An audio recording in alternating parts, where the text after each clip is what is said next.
کہنے لگا 11-12 سال کا نوجوان آیا مجھے توبہ کرا گیا. تو کہا جناب آپ کو کیسے ملا؟ تو وہ شخص کہنے لگا حضور کل میں گیا بازار, میں نے بغداد کے چوک سے 10 کلو مچھلی بھی خرید لی اور کچھ اور ضرورت کی چیزیں بھی, مہمان آنے تھے, وہ سارا کچھ خرید کے میں جب نکلا تو سامان زیادہ ہو گیا. چوک میں مزدور بیٹھے ہوتے تھے, میں نے کہا بھئی میرے ساتھ فلاں محلے تک سامان پہنچانا ہے. وہ بچہ کہنے لگا چچا اگر میں چلوں تو, میں نے اس کو ایڈریس وغیرہ بتلایا تو 3 دینار مزدوری طے ہو گئی سامان گھر پہنچانے کی. کہتے میرے ساتھ وہ نکلا اور جب رستہ طے کرنے لگا تو رستے میں گرمی بڑی سخت تھی, ظہر کا وقت تھا. ذرا ہم نے چند قدم اٹھائے, 2-4 گلیاں گزرے تھے کہ اذان ظہر کی آواز آنے لگی. تو کہتے ہیں بڑی منت کے انداز میں, بڑی گزارش کے انداز میں میری طرف دیکھا, عمر چھوٹی سی ہے.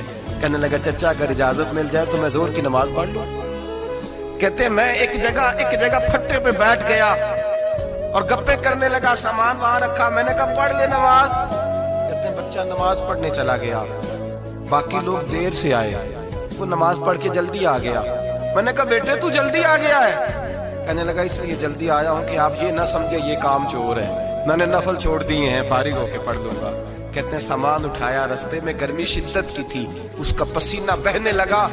میں آگے بڑھا, میں نے کہا بیٹے سامان تھوڑی دیر کے لیے مجھے دے دو, گرمی زیادہ ہے. کہنے لگے میں آپ کو نہیں دے سکتا, اس لیے کہ 3 دینار مزدوری گھر پہنچانے کی طے کی ہے, میں پھر مزدوری پوری نہیں لوں گا, پیسے کم لوں گا. کہتے ہیں میں محو حیرت ہو گیا, اس جوان کی بات نے میرے سارے وجود تھر تھر کپا ڈالا کہ اس دور میں اس قسم کے لوگ. کہتے ہیں گھر لے گیا اس کو, میں سامان رکھا, میں نے کہا تم یہاں ٹھہرو میں 3 دینار مزدوری لاتا ہوں. کہتے ہیں پیسے لینے گیا تو بیوی کو بتایا بڑا نیک ہے, بڑا پرہیزگار جوان ہے.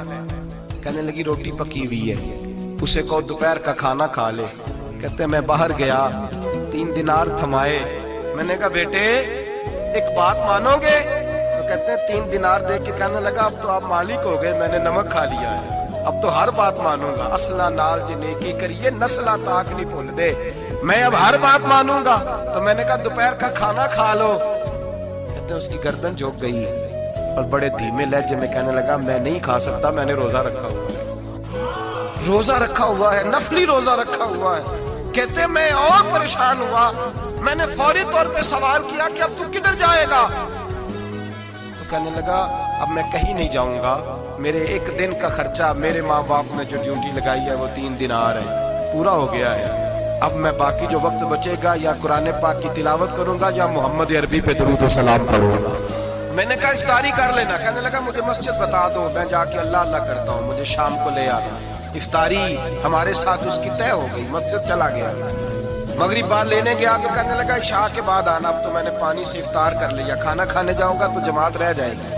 کہتے ہیں عشاء کے بعد میں لایا, اس کو کھانا کھلایا, رات گہری ہو گئی تو میں نے کہا تو سو نہیں جاتا؟ کہنے لگا کوئی حرج نہیں, کبھی دور مزدوری کرنے نکل جاؤں تو رہ بھی جاتا ہوں, گھر والوں کو پتا ہے. کہتے میں نے مسافر خان خانہ کھولا, یوں سمجھیے ڈرائنگ روم, بیٹھک میں نے کھولی, اس کو سلا دیا.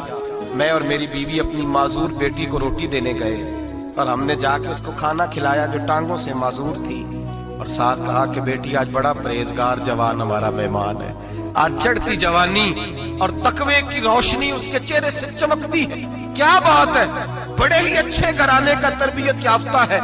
کہتے ہیں بچی کو کھانا کھلا کے لوٹے, اپنے کمرے میں سو گئے, بیٹی اپنے کمرے میں لیٹ گئی. ترس گئے تھے کہ بیٹی قدموں پہ چلے.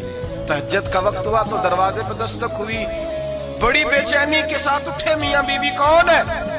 بیٹی کی آواز آئی ابا جی دروازہ جلدی کھولیں.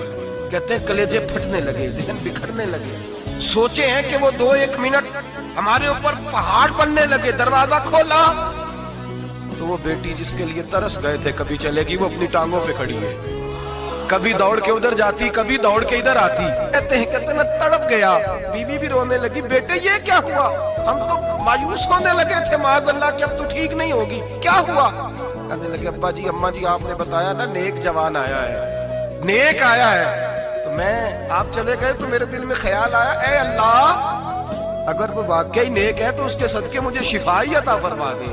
یا ایھا الذین آمنوا اتقوا اللہ وابتغوا الیہ الوسیلہ, اے اللہ صحت ہی دے دے. کہتے ابھی میری دعا بھی پوری نہیں ہوئی کہ میرا وجود حرکت کرنے لگا, اور یہ دیکھو میں اٹھ کے کھڑا ہو گئی ہوں. کہتے ہیں ہم لوگوں نے یہ دیکھا تو بھاگے اس کے کمرے کی جانب. جب دروازے پہ ہاتھ رکھا تو دروازہ کھل گیا. آگے گئے تو پلنگ خالی تھا, ایک رکا چھوڑ گیا ہے. کہنے لگا مجھے پتا ہے میری حقیقت کھل گئی ہے, میں تو اللہ کا بندہ ہوں. اگر تمہیں مجھ سے ذرا بھی پیار ہو گیا ہے تو پھر میرے پیچھے نہ بھاگنا, اللہ